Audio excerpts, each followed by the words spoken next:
नमस्कार मंडळी आणि गुड मॉर्निंग एव्हरीवन. तुम्हा सर्वांचं आपल्या या युट्यूब चॅनलवर सहर्ष स्वागत आहे. तर आम्ही आहोत कोकणात. आज संपूर्ण दिवसभरात आम्ही कोकणात काय काय करणार आहोत ते तुम्हाला या व्हिडिओद्वारे पाहायला मिळणार आहे.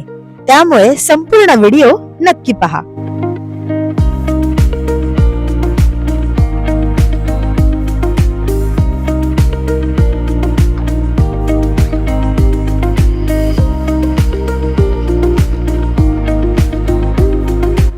तर आम्ही सकाळीच सकाळी चौघही भटकायला निघालो आहोत. याचं कारण म्हणजे आम्हाला मोर पाहायचा होता.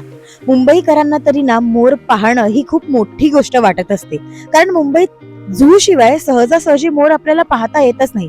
आणि कोकणात मात्र सहजासहजी मोर इकडे तिकडे फिरत असतात. काल काका मोर बघून आलेले, त्यामुळे आम्हाला ते घेऊन पुन्हा आम्ही मोर पाहायला जात होतो. येता येताच आम्ही शेणी गोळा करत आलो, कारण शेणी ह्या आम्हाला चूल पेटवायला लागत असतात. बरं, मुंबईत जर ही कामं आपल्याला सांगितली, शेण गोळा करून ये वगैरे, तर हे तर काही मुंबईत शक्य होणार नाही. पण गावी कोणतंही काम काही न वाटता सहजासहजी आपण करत असतो, कारण कोकणातलं ऍटमॉस्फिअरच इतकं सुंदर आहे. म्हणूनच म्हटलं जातं ना, येवा कोकण आपलंच असा.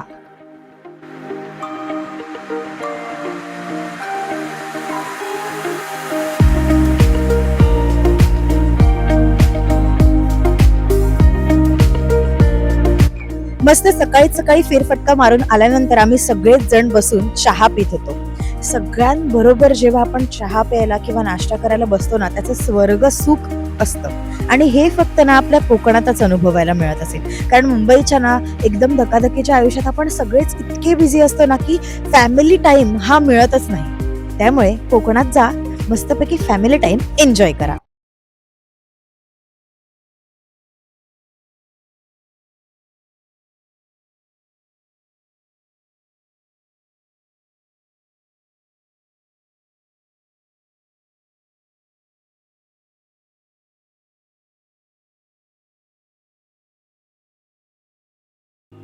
यानंतर मी आणि दोन्ही काकी मिळून आम्ही तिघींनी पण पटापट जेवणाची तयारी करून घेतली, म्हणजे जेवण झाल्यानंतर आम्हाला सुद्धा फ्री टाइम मिळेल.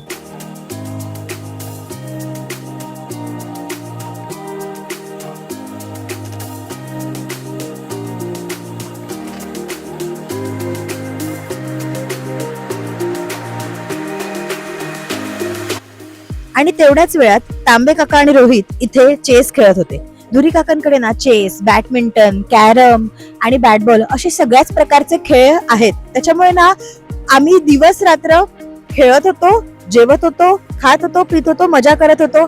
म्हणजे एकदम आपण हॉटेलला कसं जातो आणि त्यावेळेला कसं एन्जॉय करतो, तसंच इथे आम्ही खूप सुंदरपणे सगळ्यांनीच एन्जॉय केलं. यानंतर खाली आलो. इकडे काका, रोहित वगैरे सगळे गाडी धुवत होते. तेवढ्या वेळात मी मस्त खाली रानात फिरून आली आणि त्यांची असलेली खाली विहीर सुद्धा बघितली. पूर्वीच्या काळी सगळे विहिरीवर जाऊन पाणी आणायचे, पण आता सध्या ना कोकणात सुद्धा त्या विहिरीत पंप टाकतात आणि मग घरापर्यंत सगळ्यांच्या पाणी येतं. हे एक खूपच छान गोष्ट झालेली आहे. यानंतर आम्ही घरी आलो आणि ह्यांची सगळ्यांची तयारी सुरू होती, ती म्हणजे टेरेसवर पाळणा लावण्याची.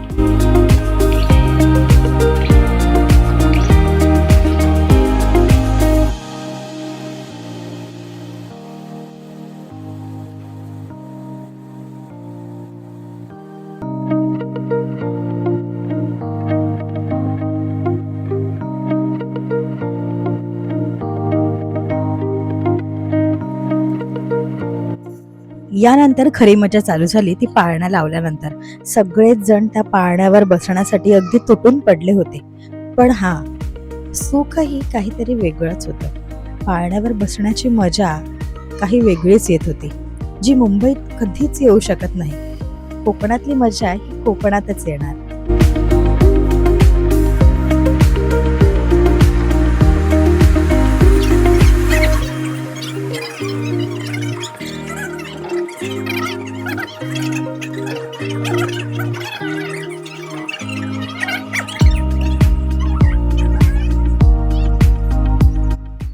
कोकणात येऊन केळीच्या पानात जेवणं म्हणजे शास्त्र असतं ते.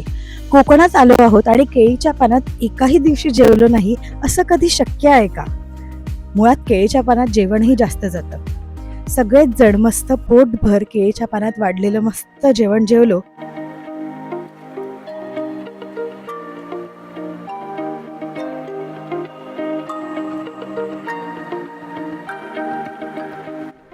संपूर्ण कुटुंबासह जेवायला बसण्याचा आनंद काही वेगळाच असतो. मुळातच 4 घास जास्त जेवले जातात एकत्र बसल्याने. मुंबईत काही एवढं शक्य होत नाही. स्पेशली तर दुपारच्या वेळेला तर सगळं कुटुंब एकत्र बसलो आहे हे तर शक्यच नसतं. पण मस्त गावी गेल्यावर आपण या सुद्धा गोष्टी एन्जॉय करू शकतो. Specially family time.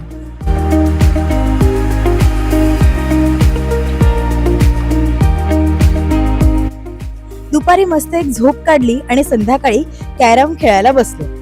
तुमच्याकडे कॅरम मध्ये काय काय खेळ खेळतात हे सुद्धा आम्हाला कमेंट करून सांगा. आम्ही तरी इथे ब्लॅक अँड व्हाईट खेळत होतो, तेही टीम. याच्यानंतर पैसा पाणीही खेळलो.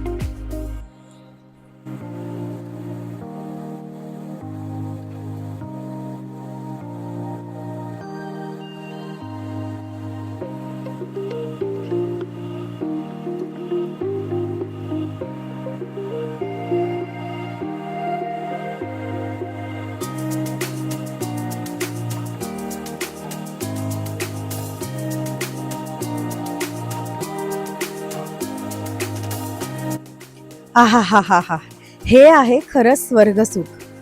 दिवसभरातून आपण कितीही थकलेलो असलो ना तरी तो थकवा घालवण्याचा पर्याय एकच असतो, तो म्हणजे रात्री जेवून मोकळा वेळ जो उरतो त्या मोकळ्या वेळेत आपल्या कुटुंबासह बसणे आणि चर्चा करणं. मग ती चर्चा कोणत्याही गोष्टीची असो, उद्या मला काय करायचं आहे याविषयीची चर्चा असू देत किंवा साधारणपणे किंवा सहजपणे झालेल्या मारलेल्या गप्पा असू देत, पण हा फॅमिली टाइम हा कधीही न विसरणारा आणि एक सुखद क्षण देणारा असतो.